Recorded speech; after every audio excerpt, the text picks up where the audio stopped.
Որքան մոտենում են ընտրությունները, այնքան ավելի շատ է վախենում Փաշինյանը աթոռը կորցնելուց։ Այսպես են մեկնաբանում քաղաքացիները գործարար Սամվել Կարապետյանին արդեն 260 օր կալանավորված պահելու իրենց խոսքով ապօրինի որոշումը։ Նրա գործողություններից վախը։ Մարդիկ վստահ են, գործարարին տնային կալանքում պահելը ոչ թե իրավական, այլ քաղաքական պատճառներ ունի։ Սա քաղաքական իմաստ ունեցող գործողություն է, որ մի խելքը գլխին մարդը չի հասկանում ինչա կատարվում։ Վախենում են, որովհետև Կարապետյանն ինքը հոգով շատ ուժեղ անznավորություն է, իսկ հիմիկվա մեր կառավարությունը ճղճին հոգեբանությամբ։ Մարտի 5-ին էր դատարանը նորից մերժել Սամվել Կարապետյանի փաստաբանների բողոքը, որոշել, որ գործարարը դեռ կմնա տնային կալանքում խիստ սահմանափակումներով։ Մարդուն պետք է նախ առաջին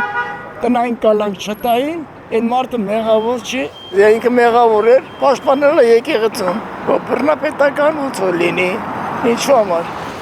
Ասմաղուխտին ասին մեջքը ծուռը, ասես որտեղ սա դուս, համի մեր երգինը, սաղ ծուռը էլի, ինչ արի այդ մարդը, որ կալանքի տակատ։ Շատ քաղաքացիներ համոզված են Կարապետյանի նկատմամբ բռնաճնշումները հուշում են, որ իշխանությունը փորձում է իր վերարտադրության ճանապարհից հեռացնել հնարավոր բոլոր մրցակիցներին։ Անսպասելի բան չէր։ Ոչ թե միայն իրան,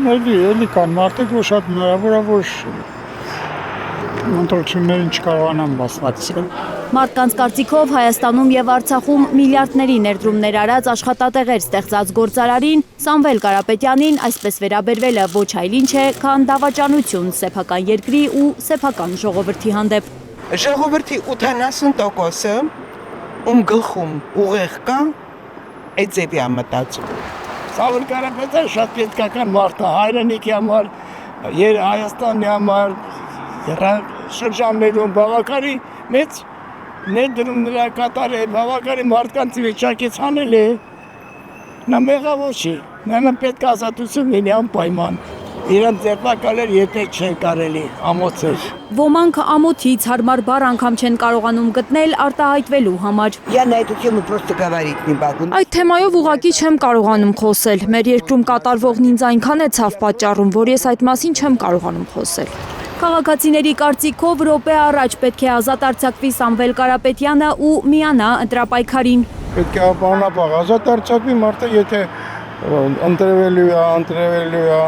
է, իր տեխնացությունը դնելու է, մարդը պետք է իրավունք ունենա, որ պայքարի, ճիշտ կլինի իրան շտապ ազատել։